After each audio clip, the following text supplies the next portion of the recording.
prochaine station longue, puis après ça, j'en ai deux autres à faire. Deux autres? Oh, parfait. Puis après ça, on va prendre un petit break pendant que je prépare la prochaine vague de leçons pour les derniers temps. Tournez avec moi dans Daniel, chapitre 7, s'il vous plaît. Tellement lu de Jérémie et Ézéchiel que je sais que Daniel, c'est après Ézéchiel, parce que Daniel s'est basé beaucoup sur Jérémie et Ézéchiel.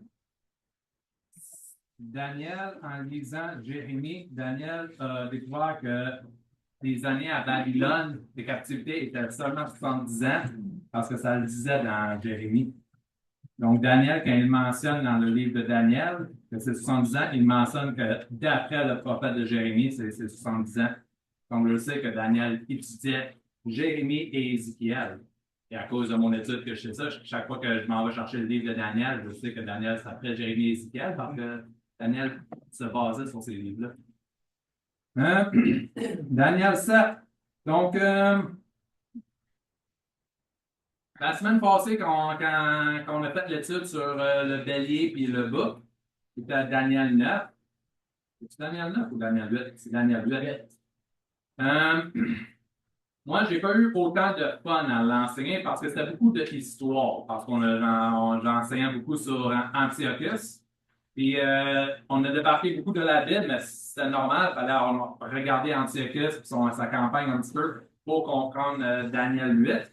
Puis, s'il y en a qui ont lu Daniel 11, c'est vraiment la campagne d'Antiochus, comment il est rentré en pouvoir, comment il s'est établi, comment il a fait grandir son royaume, puis après ça, toute la persécution qu'il a faite sur les Juifs. Moi, je ne vais pas enseigner Daniel 11 parce que pour enseigner beaucoup sur Antiochus, puis j'ai écouté à peu près 4-5 heures de leçons de professeurs qui enseignent sur Antiochus. Puis je ne vais pas enseigner 4-5 heures sur Antiochus, puis après ça, lire Daniel 11. Mais s'il y en a qui sont intéressés, vous pouvez le regarder, puis on peut en parler ensemble. Mais c'est pas si nécessaire de l'étudier pour comprendre les derniers temps. Mais quand on va être rendu dans les derniers temps, puis on va parler plus en détail de l'Antichrist, je vais faire des remarques à quel point c'est similaire ou exactement pareil à Antiochus. Pourquoi? Parce qu'Antiochus, c'était un type de Antichrist. Donc, il y a beaucoup de similarités. Mais là, ce soir, on va regarder à la dernière vision, pas vision, à la dernière prophétie de Daniel. C'était pas sa dernière, c'était avant le bélier puis le bouc. Il y a eu cette vision-là, puis après ça, il y a eu le bélier puis le bouc.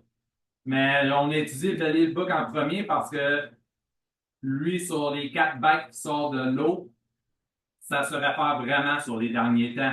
Puis après ça, on a eu le bélier puis le bouc parce que, comme que je vous ai mentionné, qu'est-ce qui fait la différence entre un vrai prophète et un faux prophète? Un vrai prophète, qu'est-ce qu'il prophétise, devient une réalité. Donc, Daniel, il fallait qu'il fasse des prophéties.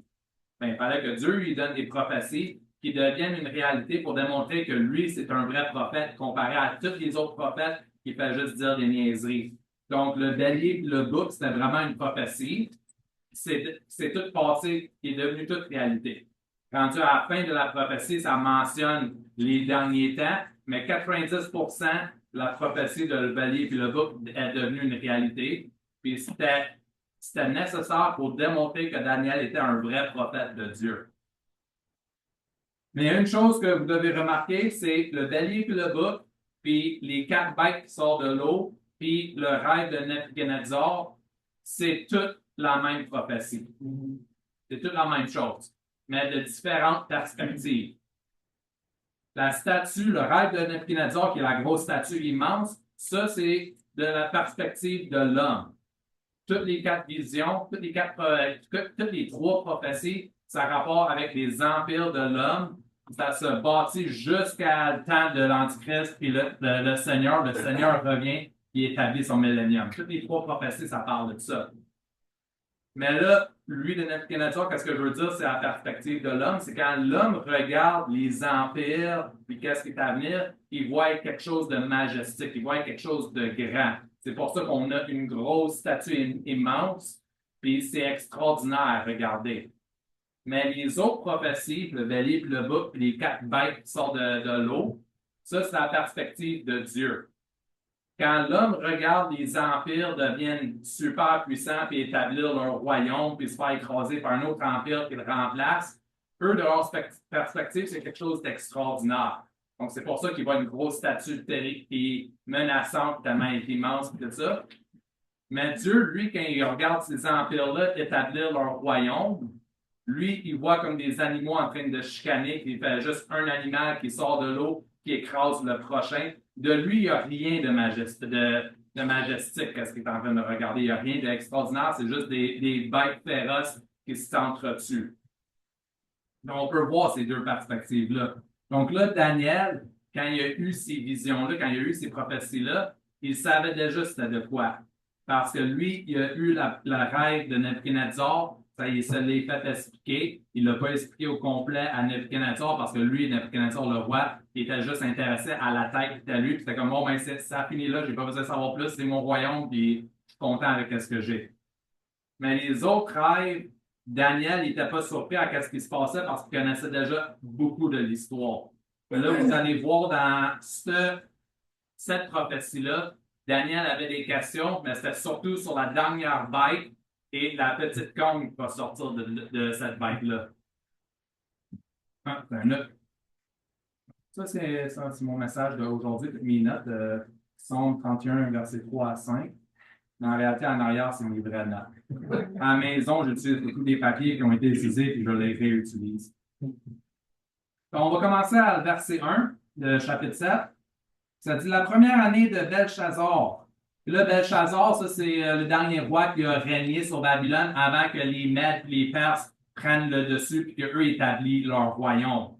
Puis là, à chapitre 7, c'est estimé que Daniel il a à peu près 85 ans. Si vous vous rappelez de le Bélier et le Bouc, j'avais dit qu'il était estimé à peu près 88 ans. Là, ça, c'est un petit peu avant le Bélier et le Bouc. Dans la première année de Belshazzar, roi de Babylone, Daniel étant sur sa couche, eut un songe et des visions en sa tête. Puis il écrivit le songe et il en dit le sommaire. Daniel prit la parole et dit, je regardais dans ma vision pendant la nuit et voici les 4 vents des cieux se levèrent avec impétuosité sur la grande mer. On va arrêter là. La grande mer, ça a souvent référence à un grand avec beaucoup de peuple, beaucoup de gens. Souvent, ça représente les gentils, les nations des gentils. Donc, je vais juste regarder. Là, ce soir, mon message va être un petit peu différent de le Bélier et le Bouc. On va plus rester dans la Bible, puis on va regarder à des versets différents pour se comparer. Donc, gardez votre place dans Daniel, mais regardez à Ésaïe chapitre 17, page 860.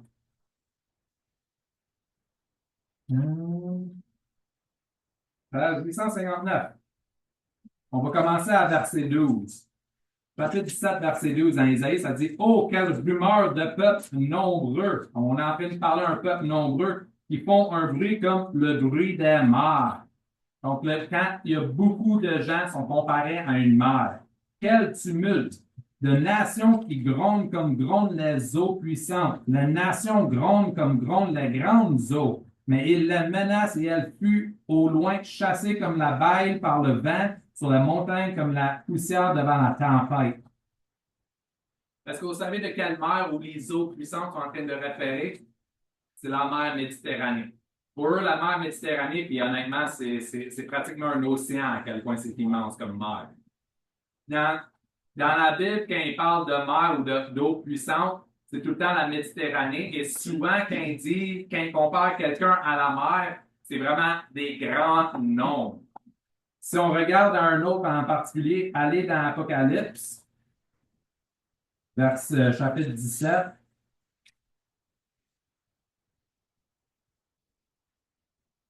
Verset 15.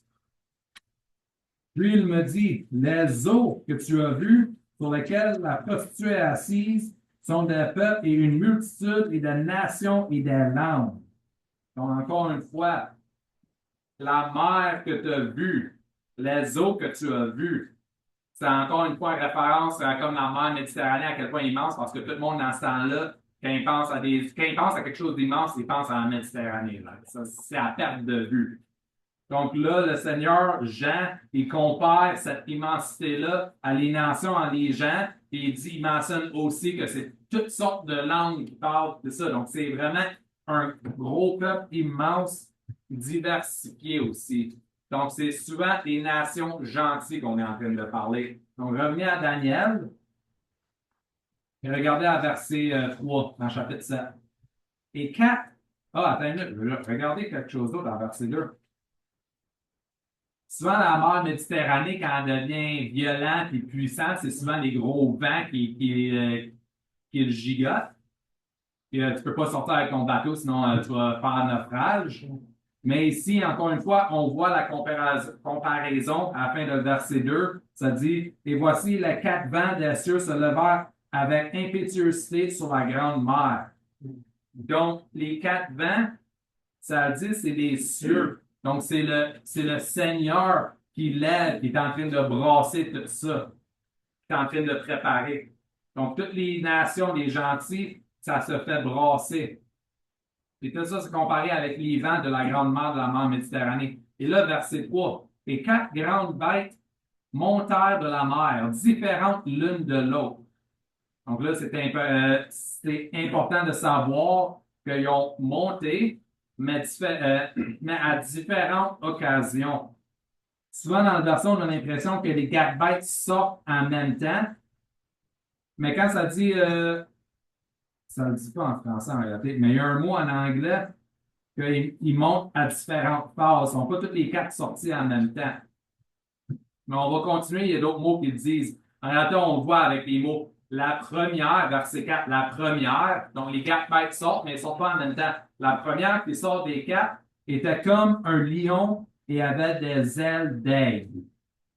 Donc, si vous vous rappelez, j'ai dit que toutes ces visions-là, toutes ces prophéties-là, c'est sur la même chose. C'est sur les 4 empires puissants qui dominent la planète, puis chacune remplace chacun. Est-ce que vous savez c'est quoi le symbole d'Irak aujourd'hui? Le symbole, c'est un lion avec des ailes. Puis, ce symbole-là, ils ne l'ont pas inventé eux-mêmes, ils l'ont pris dans l'histoire. Ça vient de l'Empire babylonien. Donc, Daniel, quand il a vu un lion avec des ailes, on peut appeler ça quasiment un griffon, pour eux qui veulent appeler ça un griffon, mais quand Daniel a vu cet animal-là sortir de la mer, il savait tout de suite que ça, c'est Babylone. Parce qu'il vit en Babylone, il voit ce symbole-là, il voit cet animal-là partout. Et là, il sort à des ailes d'aigle. Je regardais jusqu'au moment où ces ailes furent arrachées et où elle fut élevée de terre et dressée sur ses pieds comme un homme et où un cœur d'homme lui fut donné. Et voici une seconde bête semblable à un ours. Elle se tenait sur un côté et avait 3 côtes dans sa gueule, entre les dents, et on lui disait, lève-toi, mange beaucoup de chair. Là, l'ours, ça représente quelle nation? Ça représente les Mèdes et les Perses. Là, la raison que ça le représente, c'était pas un symbole. Si vous vous rappelez de la semaine passée, c'était quoi le symbole de les Mèdes et les Perses? Mais Perses en particulier. Le roi qui portait une couronne, c'était quoi l'animal sur sa couronne? C'était le bélier. Comme la vision, le bélier et le bœuf. Ici, la raison que c'est comparé à un ours, c'est que les ours, c'est un des animaux les plus puissants. Mais c'est aussi très, comment tu appelles ça? C'est pas agile. Ça balotte. Quand vous regardez un ours se promener, mais c'est très fort. Un ours, souvent, quand ça se bat contre un autre animal ou ça se bat contre un prédateur ou n'importe quoi qui est fort comme l'ours utilise son poids et sa force pour overwhelm, surmonter, de juste. Comment on dit overwhelm? Carrément le battre à un coup, là. Juste pas donner de chance à l'ennemi, tu l'inondes avec ta force, disons. Tu l'écrases. Donc, l'ours représente les Mèdes et les Perses. Pourquoi? Parce que leur empire était des nombres immenses qu'on n'a jamais vu dans l'histoire. C'était l'empire avec les plus grosses armées, puis eux, leur tactique pour envahir une autre nation ou juste écraser une autre armée, ils envoyaient juste des nombres, ils utilisaient leur nombre, leur masse pour juste écraser l'ennemi. Puis, Si vous regardez, ce que j'aime, ça dit, elle se tenait sur un côté. Donc, souvent, un ours, quand ça se lève debout devant quelque chose qui a une boîte, ça se lève sur ses deux pattes, ça a ses deux côtés. Mais ici, quand ça se dit ça se lève sur un côté, c'est à cause qu'il est en train de lever un côté dominant. Ça veut dire que c'est un des côtés de l'ours qui était plus dominant que l'autre. Si vous regardez les Perses, c'était les plus forts de l'Alliance. Les Perses, c'était eux qui dirigeaient avec l'armée. Donc, on peut voir sur ça, encore une fois, il y a un côté qui est plus dominant de l'autre. Puis là, si vous regardez, ça dit « et avait trois côtes dans sa gueule, dans sa bouche ». Il tenait trois côtes dans sa bouche. C'est que ça représente, ces trois côtes-là. Babylone, son empire était séparé en trois provinces. Les Perses et les Mèdes, leur empire, comment ça a commencé? Ils ont commencé quand ils ont envahi Babylone, quand ils ont écrasé Babylone, puis après ça, ils sont devenus un empire. Donc, l'ours est arrivé, a ravagé le dernier animal qui avait trois côtes dans sa bouche, qui représente, qui a dévoré Babylone, les trois provinces de Babylone. Et après ça, si vous regardez à la fin du verset, lève-toi, mange beaucoup de chair. L'empire de Mèdes et Perse, leur armée était tellement immense que quand eux, ils se promenaient pour aller en guerre, là, ça dévorait tout ce qui était en chemin. Puis quand ils arrivaient à l'ennemi, puis ils allaient les vaincre, puis ils envahissaient leur ville, leur nation, ils prenaient toutes les ressources, surtout de la nourriture, puis ils dévoraient tout. Donc, ce ours-là qui arrive, qui envahit, qui ne donne aucune chance, puis il fait juste utiliser sa masse, sa grosse force puissante pour dominer. Puis après ça, il prend tout, puis il dévore toute la chair qu'il peut. Regardez la prochaine bête. Après cela, on est rendu au troisième. Je regardais et voici un autre qui était semblable à un léopard et avait sur le dos quatre ailes d'oiseau. Cette bête avait quatre têtes et la domination lui fut donnée. Un léopard, vous savez, ou un jaguar, que si vous voulez l'appeler comme ça, c'est des chats, c'est la même espèce, c'est juste que ça vit à différents endroits.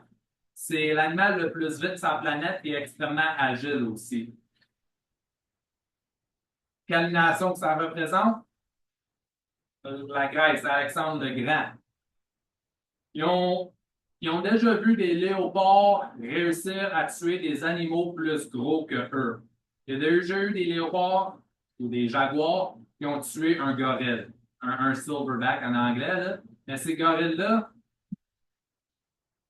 je devrais checker c'est quoi le poids, là, mais c'est comme 8 fois plus gros qu'un jaguar. Mais le jaguar réussit à le contourner, puis a réussi à sauter sur le dos, le griffer, tout ça. Puis quand il a eu la chance de juste mordre le cou, puis l'étouffer. Mais si vous regardez un gorille, moi, si j'entends un gorille de 1 km à distance, 1 km, c'est pas assez loin pour moi. Moi, je courrais bien loin. Je n'ai pas avec ça. Mais les léopards, à quel point ils sont agiles, puis aussi forts, mais sont forts de façon technique. Ils sont capables de surmonter quelque chose qui est plus gros qu'eux. Quelle nation, encore une fois, que ça représente? Les Grecs. Et là, si vous regardez à la fin du verset, cette bête avait quatre têtes. Est-ce que vous savez pourquoi ça a quatre têtes? Est-ce que si vous vous rappelez le bouc qui a tué le bélier, le bouc qui courait tellement vite que ses pieds ne touchaient pas le sol, ce bouc-là avait une corne, ça a tué le bélier qui avait deux cornes, puis après l'avoir tué, il l'écrasait dans le sol jusqu'à qu'il n'y en ait plus rien. Mais à la fin, sa corne était tellement devenue puissante que sa corne a cassé, puis quatre cornes sont sorties de le bouc. Les cornes, est-ce que vous vous rappelez qu'est-ce que ça représente?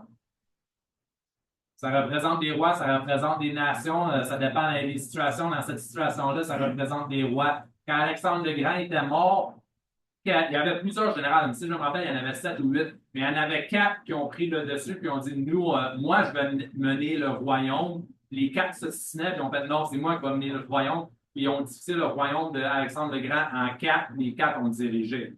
Donc, encore une fois, ce léopard-là, avec 4 têtes, ça représente les 4 généraux qui ont pris le dessus après ça. C'est pour ça que je vous dis, ces visions-là, ces prophéties-là, c'est tout sur la même histoire. Vous voyez les connexions. Puis là, regardez à verset 7. Là, on est rendu à la dernière. Après cela, je regardais dans ma vision de la nuit, et voici une quatrième bête, terrible, épouvantable et extraordinairement forte. Elle avait de grandes dents de fer, elle mangeait, elle brisait et foulait aux pieds ce qui restait.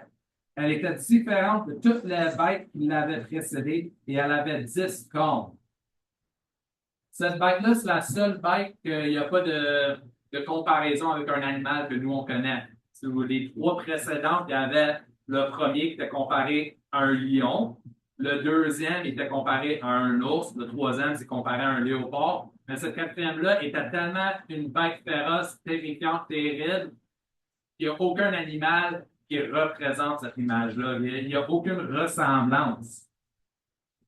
Et là, on est rendu où dans les empires, si vous vous rappelez? On est rendu avec l'Empire romain. Si vous vous rappelez, c'est quoi le métaux qui représente les Romains? C'est du fer.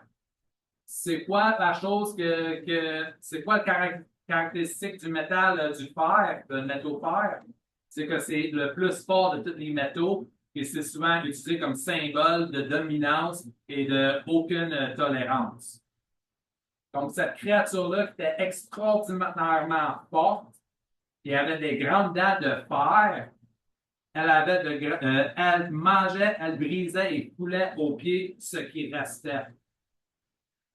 Les Romains, comme que j'ai dit dans mes derniers messages, eux, quand l'expression que je dis tout le temps, ils niaisent pas avec la pote.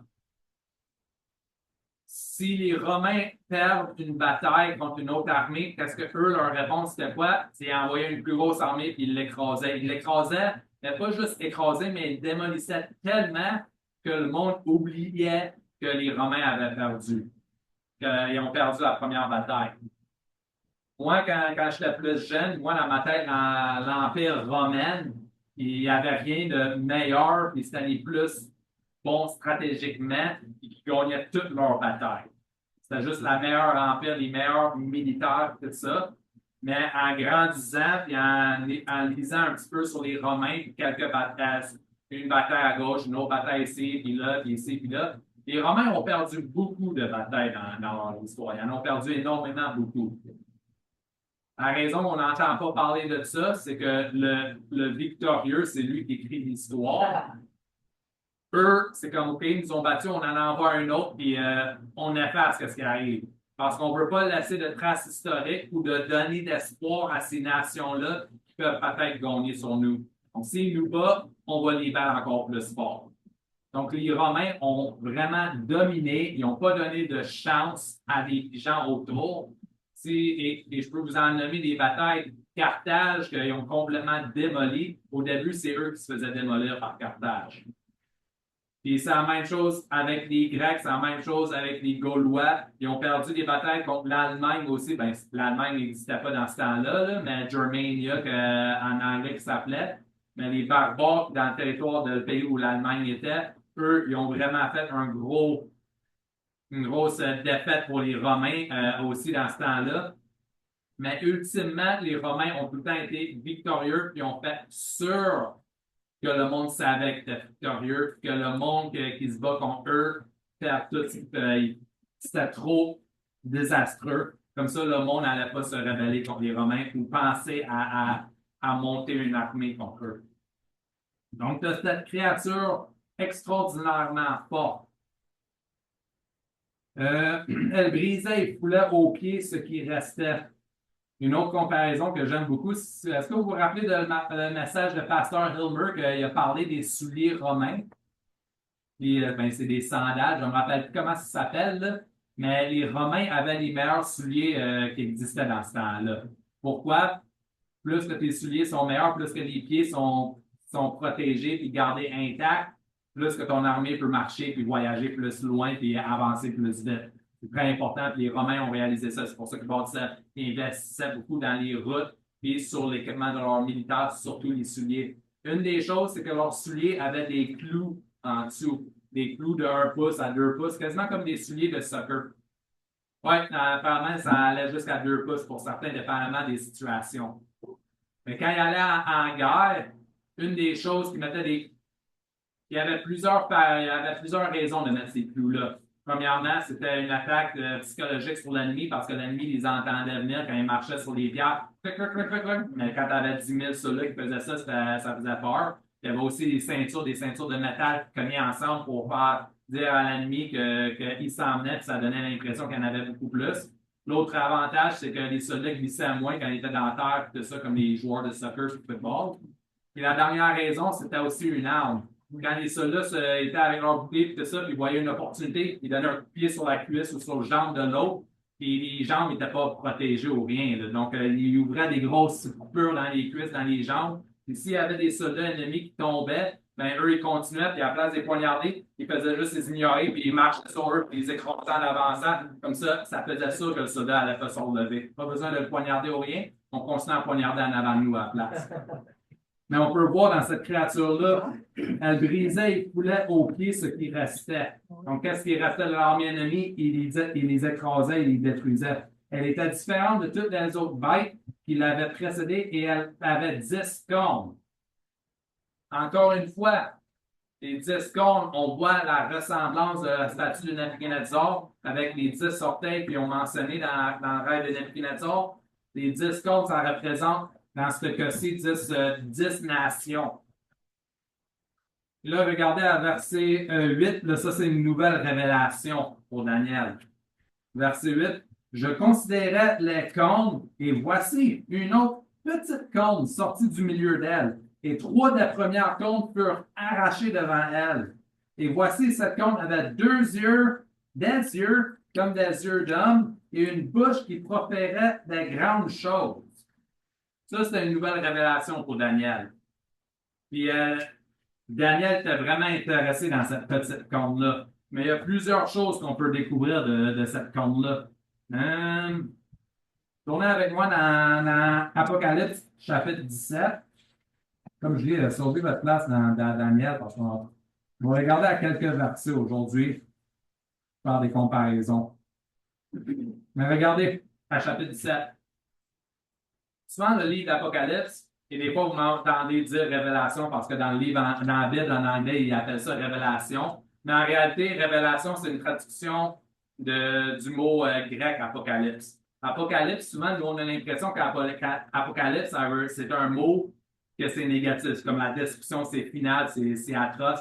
Mais en réalité, le mot apocalypse, qui est le mot grec apocalypsa, je pense, ça veut dire révélation. Donc, nous, quand on lit le livre Apocalypse, le mot Apocalypse, ça veut juste dire révélation. Peut-être. Oui. Puis, nous, quand on lit Apocalypse, on pense à quelque chose de grave, c'est les derniers temps, c'est la description finale, c'est le dernier jugement. Mais en réalité, c'est juste une révélation. Et c'est quoi la révélation? C'est Jésus là, qui vient. Donc, on veut se concentrer sur Jésus. Donc, si vous m'entendez dire révélation par accident, j'ai pas tort, je veux juste en train de le traduire. Mais regardez à chapitre 17 et on va commencer à verset 12. Et voici la ressemblance entre Daniel et Jean. Quand je dis Jean, c'est Jean qui a écrit Apocalypse. Verset 12. Et les 10 cornes que tu as vues sont 10 rois qui n'ont pas encore reçu l'Empire, mais ils auront la puissance comme rois avec la bête pour 1 heure. Ils ont un même dessein et donneront leur puissance et leur autorité à la bête. C'est qui cette bête-là? C'est l'Antichrist. C'est qui la petite corne sur les 10 cornes? C'est l'Antichrist. Là, il faut faire la différence entre la corne qu'on a lue dans le Bélier et le bouc. Si vous vous rappelez du Bélier et le bouc, quand Alexandre le Grand il est mort, puis il y a ces 4 généraux qui prennent le dessus, puis ça fait 4 cornes, puis les 4 cornes se dispersent aux 80. Puis parmi ces 4 cornes-là, il y a une petite corne qui est sortie qui est Antiochus, qui est un type de Antichrist. Ce Antiochus-là, cette petite corne-là, c'est juste un type d'Antichrist. C'est pas le Antichrist. Mais là, on voit cette corne-là parmi les 10 cornes qui est le Antichrist. Puis la chose qu'on doit réaliser, c'est qu'il décrit aussi pour voir. C'est une corne avec des yeux et une bouche d'un homme. Donc, souvent, quand on dit une corne, ça peut soit représenter un roi ou ça peut représenter une nation.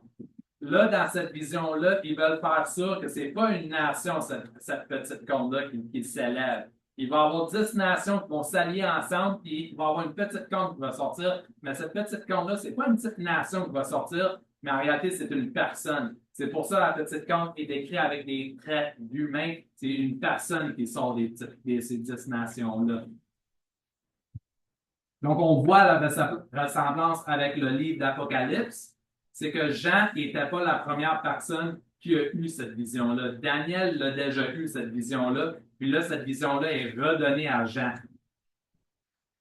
Une chose que j'aime beaucoup, c'est que si on recheck le verset 8, je considérais la cône et voici un autre petite cône sortie du milieu d'elle. Et 3 des premières cônes furent arrachées devant elle. Donc, sur les 10 cônes, il y a 3 cônes qui ont été arrachées de la petite cône. La petite cône a arraché 3 autres.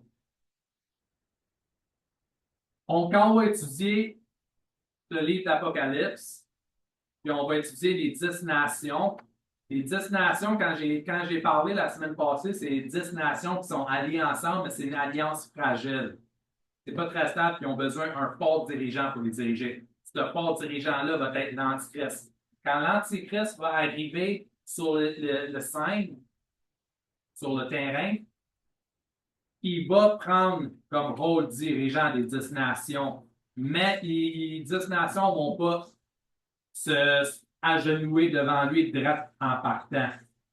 Et quand on va lire Apocalypse, vous allez remarquer que quand l'Antichrist va déclarer la guerre, il va prendre contrôle 3 des 10 nations. Puis après ça, les 7 autres nations, quand ils vont voir que les 3 premières nations ont tombé à l'Antichrist, ils vont faire OK, on a vu qu'est-ce qui se passe, on va tout de suite donner notre autorité à cet homme parce qu'on ne va pas être capable de le battre. Donc, les 7 autres s'allient avec l'Antichrist, puis les 10 nations se font diriger par l'Antichrist. Donc, on peut voir dans la prophétie de Daniel, les 10 comptes, les 3 se font arracher par l'Antichrist, les 3 se font battre par la petite compte, par l'Antichrist, puis après ça, les autres suivent aussi après ça. On va voir plus ça en détail dans l'Apocalypse. Mais encore une fois, comme que je dis, la raison qu'on a autant de détails, on connaît tellement de choses sur le livre d'Apocalypse ou sur l'Antichrist, c'est à cause du livre de Daniel aussi. C'est en étudiant tous les autres livres aussi. Et là, regardez les 5, 6 prochains versets. Regardez verset 9. Je regardais jusqu'à ce que des trônes furent placés et que l'ancien des jours s'assit. Son vêtement était blanc comme la neige et le cheveu de sa tête était comme de la laine pure. Son trône était comme des flammes de feu, ses roues comme un feu ardent. Est-ce que vous savez de qui on parle? Évidemment, on parle du grand jugement quand le Seigneur arrive et il amène son jugement. C'est ces derniers temps, là, les gentils, l'Antichrist a eu sa manière. Là, c'est fini. Les derniers temps arrivent. Mais quand j'ai la fin des derniers temps est arrivée, le Seigneur amène son jugement et il va les juger. Donc, il y a son grand trône avec les anciens des jours. L'ancien des jours s'assit, son vêtement était blanc comme la neige, les cheveux de la laine pure, son trône était comme des flammes de feu, sa roue comme un feu ardent. C'est le Seigneur qui amène un jugement sur eux. C'est rendu terminé. Regardez verset 10. Un fleuve de feu sortait et se répandait devant lui. 1000 milliers le servaient et 10 000 millions se tenaient devant lui. Le jugement se tint et les livres furent ouverts. L'expression la livre furent ouverts, c'est une expression de comptable, un comptable qui fait son devoir de. Quand il ouvre ses livres, ça, c'est tous les chiffres d'affaires de la compagnie où que l'argent va, puis on sait qu'est-ce qui se passe. Les livres vont s'ouvrir. Là, ça, c'est le jugement, qu'est-ce que chaque personne a fait, et ils vont être jugés. Puis là, si vous regardez, on va retourner à Apocalypse chapitre 5. On va voir les comparaisons encore une fois. Chapitre 5, puis verset 11. Puis je regardais, et j'entendis la voix de plusieurs anges autour du trône, et des animaux et des anciens, et leur nombre était de plusieurs millions. Do you have your English Bible, Tim? I don't. Okay. Encore une fois, j'ai fait mon message, je l'ai juste fait en anglais. Il y a une partie qui est manquée dans le verset. Il va falloir que je regarde pourquoi ils l'ont enlevé en français. Là. Hmm? Non, c'est pas ça. OK, regardez. Et leur nombre était de plusieurs millions. Ces millions-là, c'est des gens qui étaient debout devant le trône en train de regarder au trône. Myriads? Myriads, ouais, c'est ce mot-là. Il y a deux gens, il y a deux groupes de gens. Eux qui étaient assis autour du trône, que c'est des myriads de gens, qui veut dire des milliers. Puis eux qui étaient devant le trône, en train de regarder le trône, puis eux sont décrits en tant que des millions de gens. Les milliers de gens, si vous vous rappelez, ça représente le Seigneur Jésus-Christ qui revient son deuxième venue. Quand Jésus va revenir, il va revenir avec les saints. Les saints, c'est nous autres, les sauvés, eux qui ont été enlevés dans l'enlèvement. Le Seigneur va revenir puis il va établir son royaume. Donc, il va revenir avec ses saints, des milliers, mais on va être beaucoup plus que des milliers, mais c'est juste une comparaison. Nous, on va être des milliers, puis eux, ils vont être des millions. Puis eux qui sont sur la terre vont se faire enlever. Le jugement est arrivé, eux, ils vont se faire juger, ils vont se faire enlever, puis après ça, le millénium va se faire établir. Donc, on a dans l'Apocalypse 5:11 où il manque des mots qui disent qu'autour de son trône, il y a des milliers, myriad en anglais.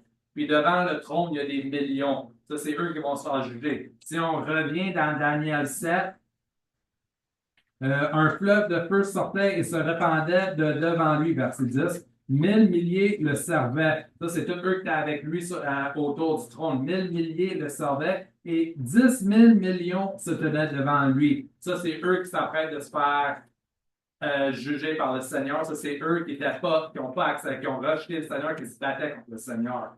On est rendu vraiment à la fin des temps, direct avant que le millénium commence. Là, regardez verset 11. Je regardais alors à cause du bruit des paroles orgueilleuses que la conte proférait. Je regardais jusqu'à ce que la bête fût tuée et que son corps périt et qu'elle fût livrée au feu pour être brûlée.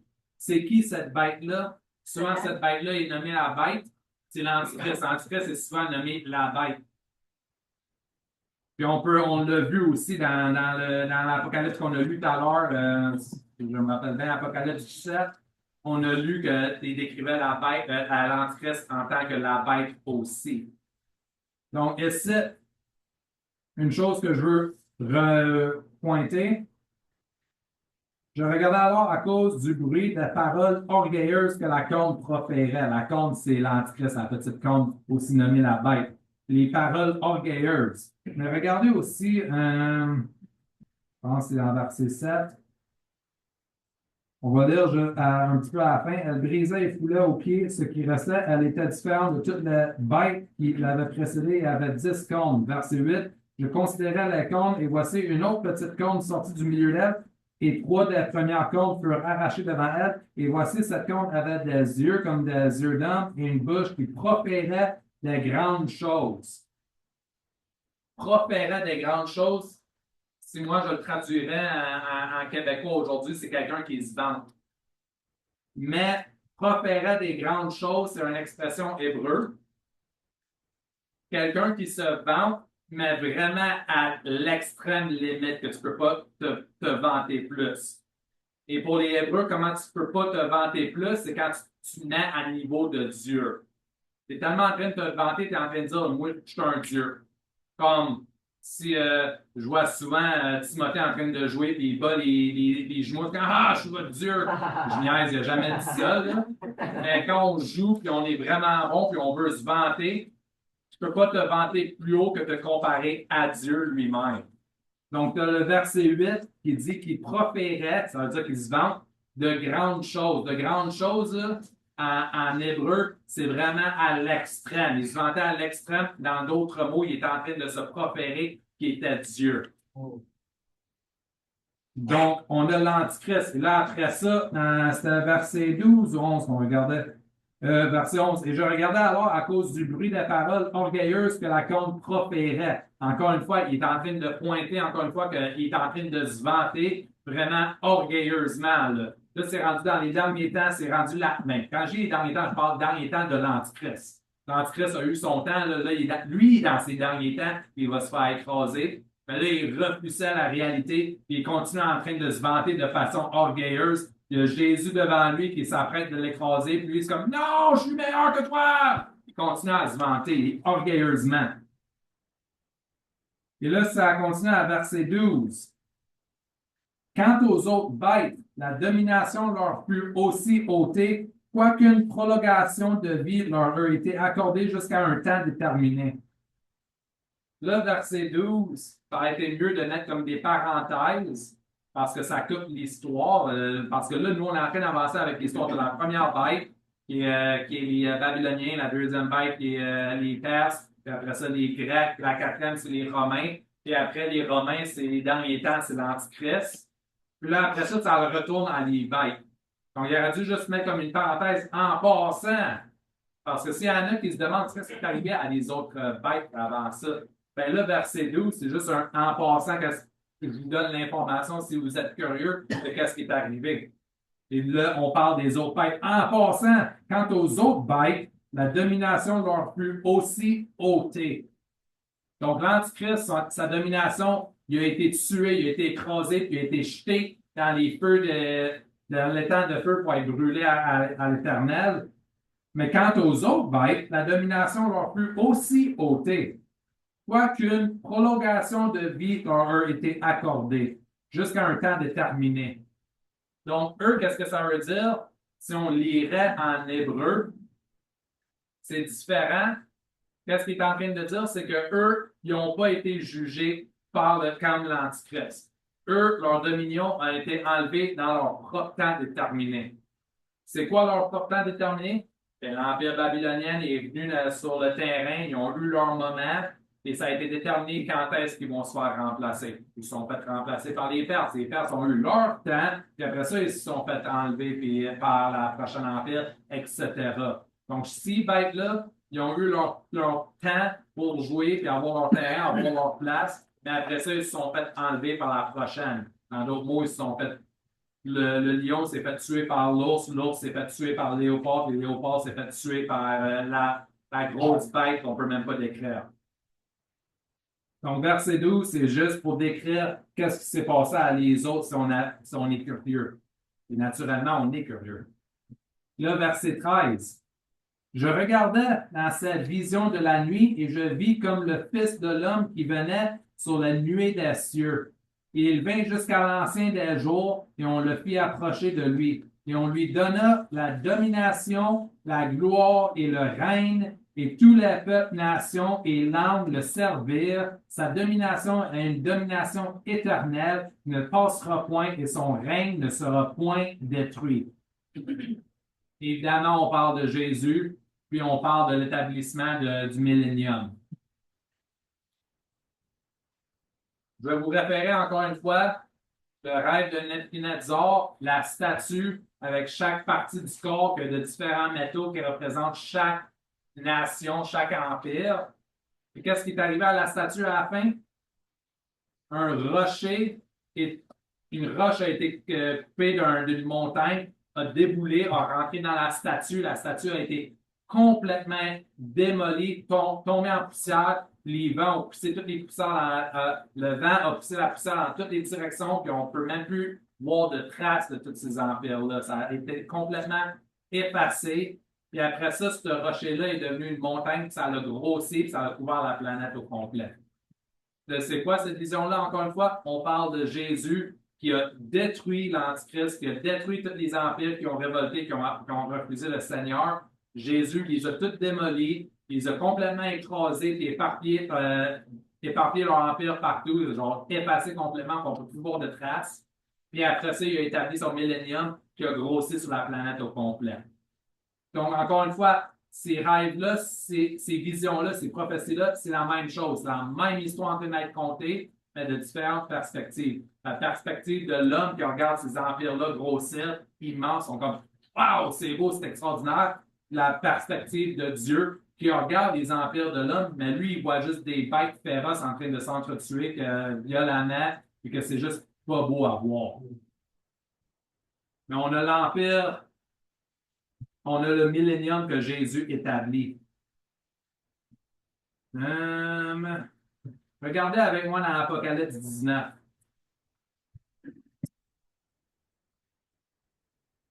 Apocalypse 19 et verset 19. 19. Ça, c'est une comparaison de verset 11 de la bête qui se vend orgueilleusement. Donc, 19, ça dit, « Et je vis la bête et le roi de la terre et leurs armées assemblées pour faire la guerre à celui qui était monté sur le cheval et à son armée. Mais la bête fut prise et avec elle le faux prophète qui devant elle, combien la page, avait fait des prodiges par laquelle il avait séduit ceux qui avaient pris la marque de la bête et qui avaient adoré son image. Tous deux furent jetés vite dans l'étang de feu brûlant dans le soufre. Et tout le reste fut tué par l'épée qui sortait de la bouche de celui qui était monté sur le cheval, et tous les oiseaux furent rassasiés de leur chair. Premièrement, lui sur le cheval, c'est Jésus, notre Messie. Et quand ils disent qu'ils ont été tués par l'épée de la bouche, la parole de Dieu, c'est se comparer à quoi, la parole de Dieu? Si vous vous rappelez, dans Éphésiens, armez-vous de toute l'armure de Dieu. Puis l'épée, c'est quoi? C'est la parole de Dieu. Jésus, parce que moi, quand j'ai tout le temps lu ça, moi, j'imagine vraiment Jésus avec une grosse épée immense qui est super longue, tout le monde, comme. Mais en réalité, c'est juste sa parole. Sa parole fut, ça l'a été. Donc, je ne sais pas qu'est-ce que Jésus va dire. Soit tassez-vous, vous êtes finis, ils sont finis, il les a terminés avec sa parole. Donc, ce n'est pas une épée littéraire qui sort de sa bouche ou des flammes qui sortent ou rien. C'est juste sa parole. Lui, il met une fin, c'est comme c'est fini, les enfants, vous avez votre petit tantrum en ce moment. Je mets fin, retournez vous coucher éternellement, puis ils sont tous morts. Donc, on voit cette comparaison dans l'Apocalypse 19. La chose que j'aime, c'est que ça mentionne aussi le prophète, le faux prophète qui va faire des miracles aussi, puis qui va juste prophétiser pour l'Antichrist. Et les deux vont être jetés dans le temps des feux. Mais la chose que j'aime, c'est que tout ce que Dieu a, Satan a le même de l'autre côté, un counterfeit. Comment on dit counterfeit en français? Un faux billet. Vous savez, des billets d'argent, il y a des gens qui font des faux billets d'argent. En anglais, on appelle ça des counterfeits, ces faux billets d'argent-là. Il n'y a pas de. On en manque, mais il va falloir qu'on rajoute des mots dans en français. Caleb va trouver ça. Mais les counterfeits, Satan a un counterfeit de tout ce que Dieu fait. Dieu a la Trinité, le Père, le Fils, le Saint-Esprit. Ben, Satan a la Trinité satanique aussi, où Satan, c'est le Père, c'est le diable, puis après ça, c'est l'Antichrist qui est la chair, puis après ça, c'est le prophète qui est l'esprit, mais qui va marcher en personne. Oh. Non, il n'y a pas de mot en français. Il va falloir qu'on soumet un mot en français au gouvernement, rajouter ça dans le dictionnaire. Mais encore une fois, on voit le prophète, puis la bête, qui est l'Antichrist, puis Satan aussi va être jeté dans le temps de feu. Là, on va revenir dans Daniel. Là,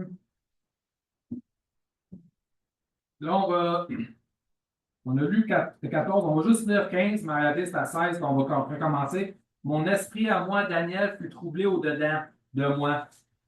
Et les visions de ma tête m'effrayèrent. Donc, il y a eu toutes ces visions-là dans sa tête. Il vient juste de voir l'heure. On va continuer. Parce qu'on a commencé en retard. Là, regardez verset 16.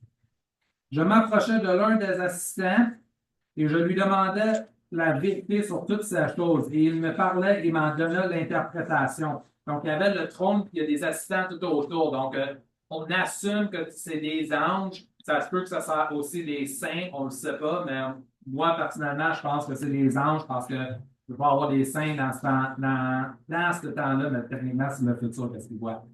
Mais il parle à un des assistants, à un des anges. Et là, verset 17, c'est quatre. Et là, l'ange, l'assistant est en train de décrire qu'est-ce qui se passe, qu'est-ce qui est arrivé. Le verset 17, ces quatre grandes bêtes sont quatre rois qui s'élèveront de la terre. Mais les saints du souverain recevront le royaume éternellement et jusqu'au siècle des siècles. Verset 18, mais les saints du souverain recevront le royaume éternellement. C'est quoi ces saints-là? On ne parle pas de les chrétiens d'aujourd'hui parce que nous, on n'existe pas dans ce temps-là, parce que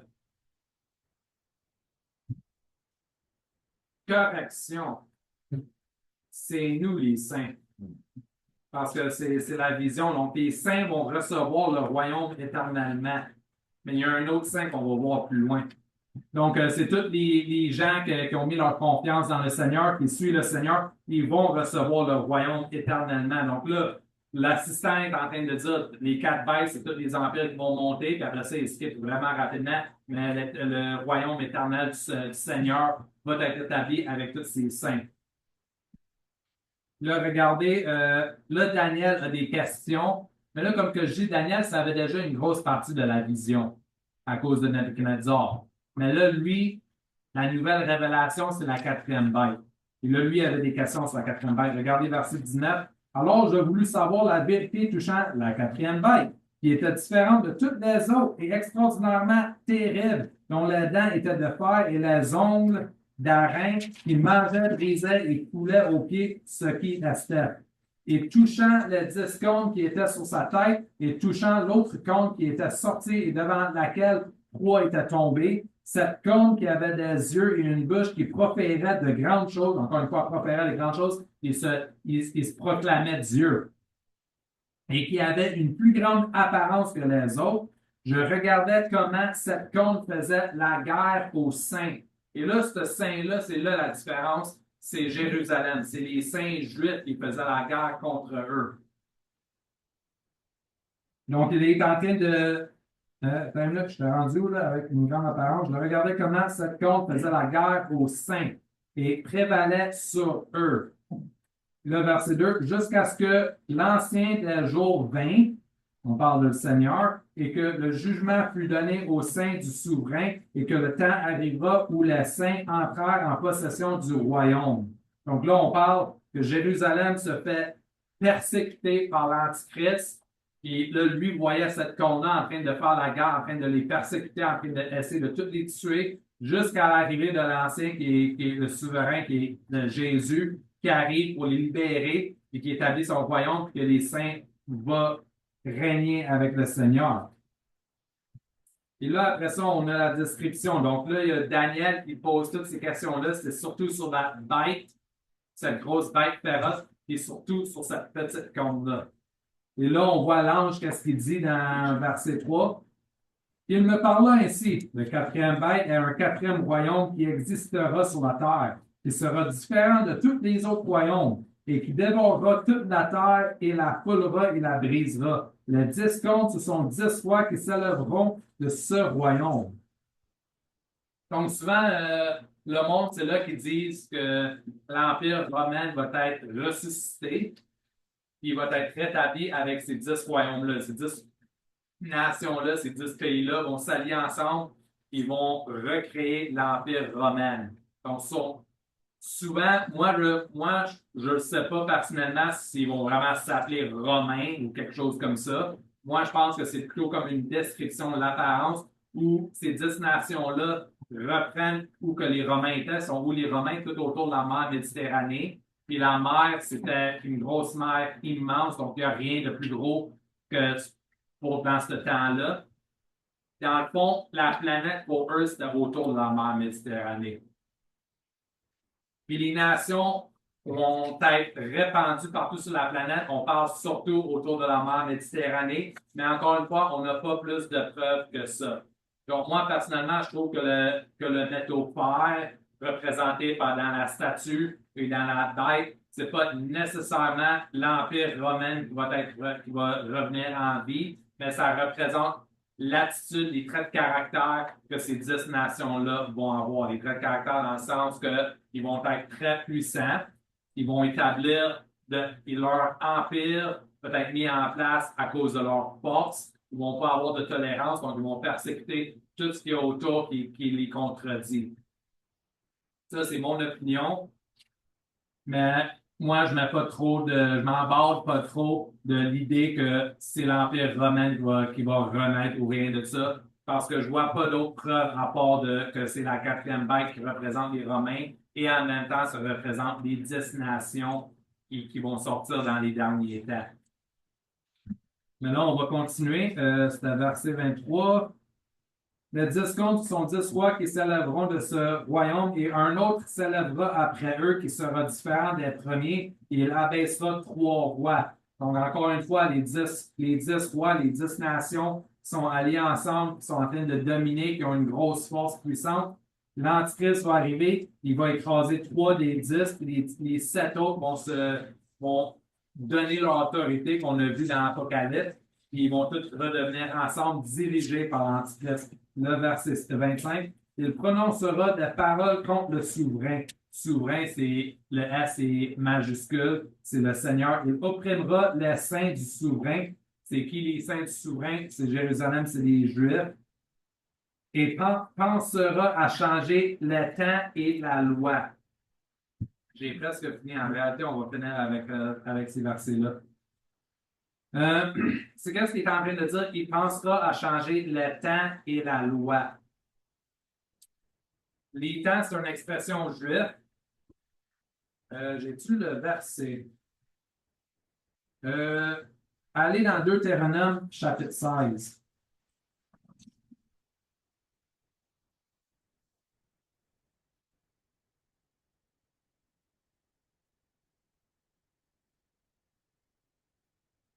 Deutéronome 16 et verset 16. Le mot temps, en réalité, ça vient du mot hébreu zeman, qui est une expression juive qui veut juste dire, ça ne veut pas littéralement dire temps, mais ça veut décrire une occasion. Puis là, on peut voir dans Deutéronome 16, verset 16, 3 fois l'année, tout mâle d'entre vous se présentera devant l'Éternel ton Dieu, au lieu qu'il aura choisi à la fête des pains sans levain, à la fête des semaines et à la fête des tabernacles. Donc, ils ont mentionné 3 fêtes là. Et ces fêtes-là, ils ont appelé ça les temps. Donc, euh, donc, chaque année, ils vont célébrer ces 3 fêtes-là. 3 fois l'année. Là, ces fêtes-là, c'est la fête des pains, sans levain, la fête de la semaine et la fête des tabernacles. Donc, si vous regardez dans Daniel, quand ça dit, c'est-tu verset 25, il prononcera des paroles contre le souverain, il opprimera les saints et pensera à changer le temps. C'est ces fêtes-là. Les temps, ces 3 fêtes-là sont décrits, où le mot temps est utilisé pour exprimer ces 3 fêtes-là. Là, quand l'Antichrist arrive, il va penser à changer les temps. Qu'est-ce qu'il est en train de dire? Il va changer les célébrations que Dieu a établies. Dieu a établi que tous les hommes, chaque année, cette journée-là, vous allez avoir le pain sans levain, vous allez avoir la fête des semaines et vous allez célébrer le tabernacle aussi. Toutes les années, tous les Juifs font ça. C'est des fêtes ordonnées par le Seigneur à faire. L'Antichrist, quand il va venir en jeu, il va penser à changer les temps. C'est ça que c'est en train de changer, c'est ces 3 fêtes-là. Et après ça, ça dit et la loi. Il va changer et la loi.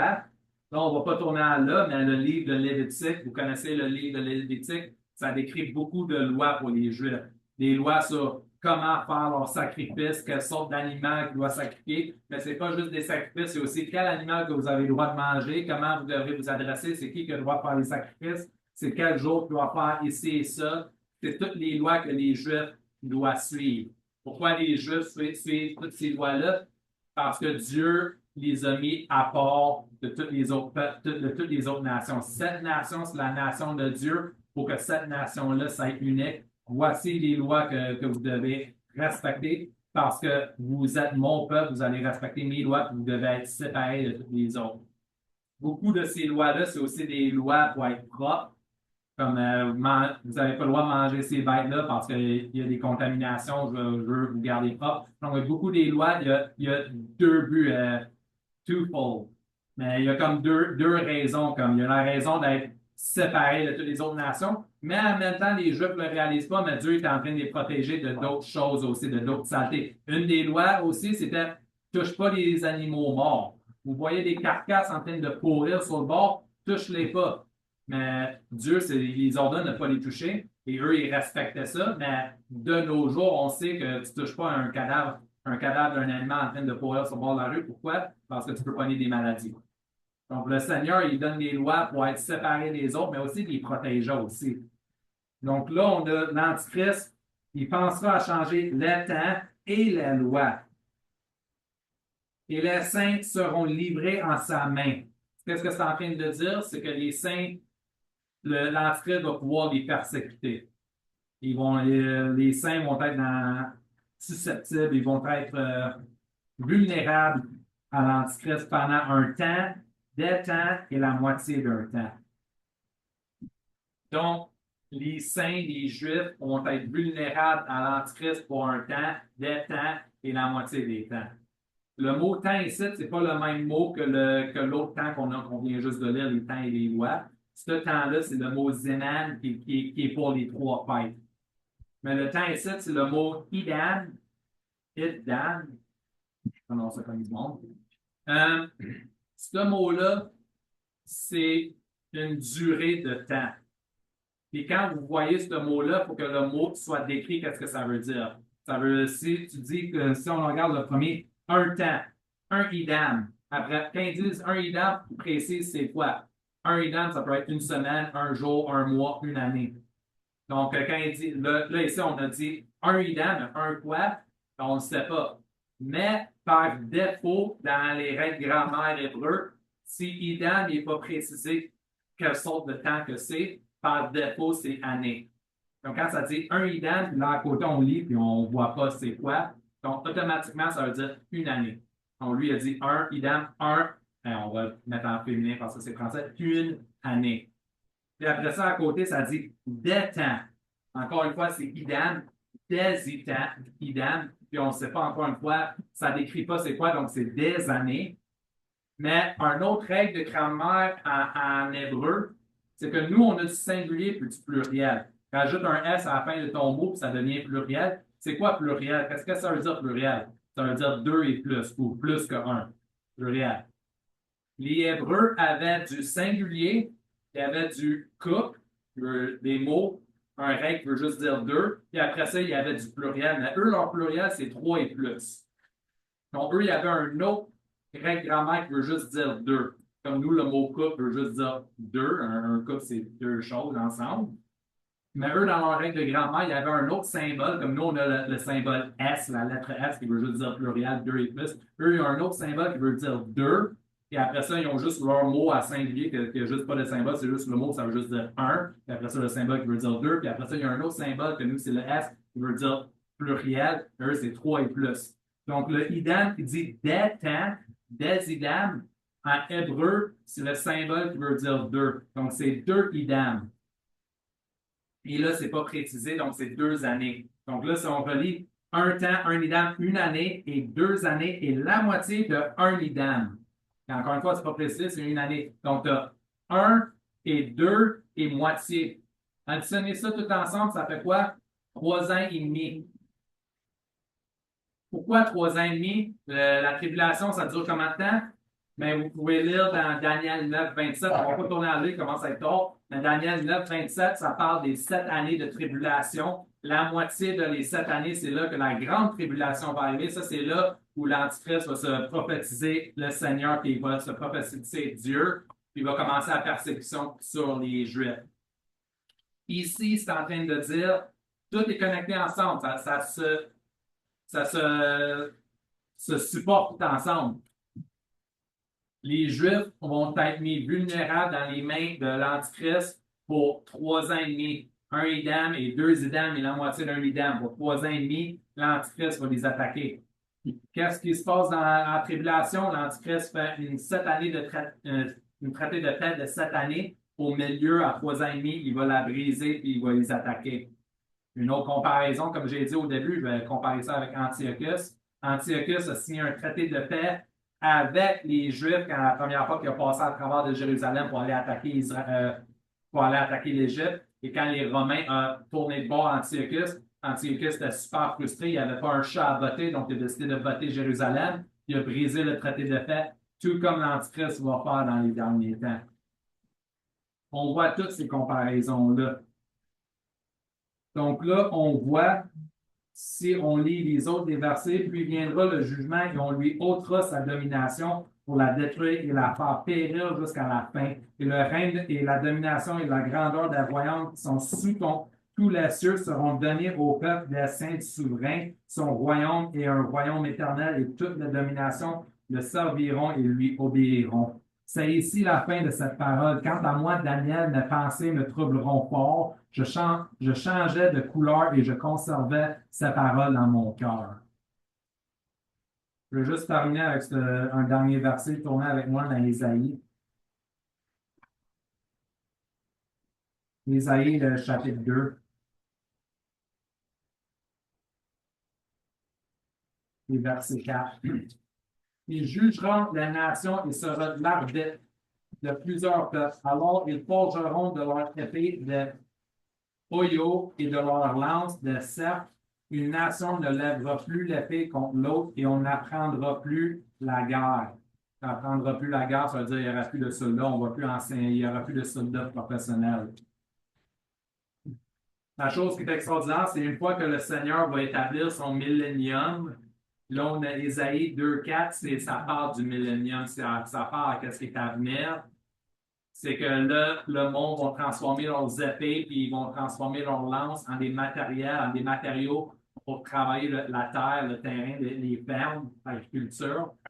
Puis ils vont plus faire la guerre, il n'y aura plus d'armée militaire ou rien de ça, parce que le Seigneur va avoir le contrôle sur tout. Ça va être son royaume éternel, il n'y aura plus de guerre. Donc ça, c'était la prophétie de Daniel. On est presque 7h30, là. J'ai deux autres messages à donner, c'est sur l'Antichrist. Puis là, on va rentrer dans le livre d'Apocalypse. Puis après ça, je vais prendre un break avant qu'on embarque dans le reste de l'Apocalypse, puis le message de Jésus sur le mont des Oliviers. Aujourd'hui, mon message était plus long parce que je voulais pas passer en deux messages, je voulais le passer en une shot, puis j'espérais de ne pas avoir brisé le temps trop, là, mais ça a pris plus de temps que je pensais. Mais on va terminer ça ici. J'ai rien d'autre à dire. J'espère que vous avez aimé cette vision-là parce que moi, je l'ai préféré comparé à l'autre parce que l'autre, c'était surtout sur l'histoire. Et ici, je voulais rester dans la Bible puis aussi utiliser d'autres versets pour regarder les comparaisons et voir les ressemblances. Donc, on va terminer en prière puis c'est tout.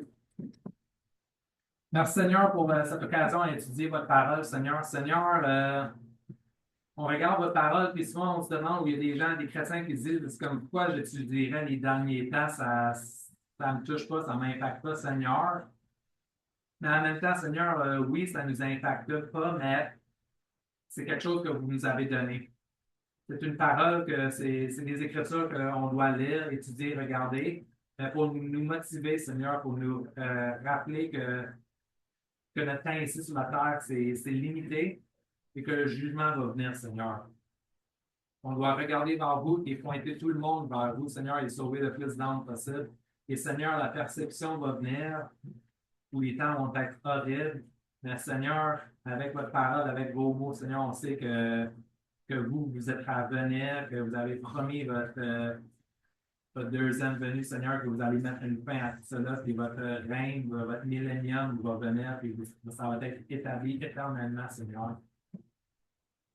Donc, Seigneur, qu'on se rappelle que tout ce qu'on vit, toute la misère qu'on vit sur cette terre, dans cette vie, Seigneur, que c'est juste pour un moment et qu'on ne doit pas perdre espoir, on ne doit pas perdre notre vision, Seigneur, notre but.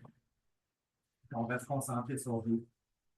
Et Seigneur, cette étude aussi, ça nous aide à comprendre votre parole, à enseigner les autres et à pointer les autres dans le bon chemin, Seigneur, que ça aide à livrer le monde à vous. Donc, aide-nous, Seigneur, à comprendre la parole, à comprendre les mots, à comprendre les définitions de pourquoi les mots, ces mots-là en particulier ont été utilisés, et pourquoi tout ça, ça nous a été donné. Comme ça, on peut mieux comprendre votre parole et mieux diriger les gens vers vous, Seigneur, et pas se concentrer sur l'antichrist ou se concentrer sur le diable, Seigneur, mais qu'en réalité, comme le nom le dit, Apocalypse, que c'est une révélation, mais une révélation de vous, qu'on doit rester, garder nos yeux sur vous. Dans votre nom, Seigneur, on prie. Amen. Amen. Merci beaucoup. Donc, la semaine prochaine, c'est Pasteur Lalonde.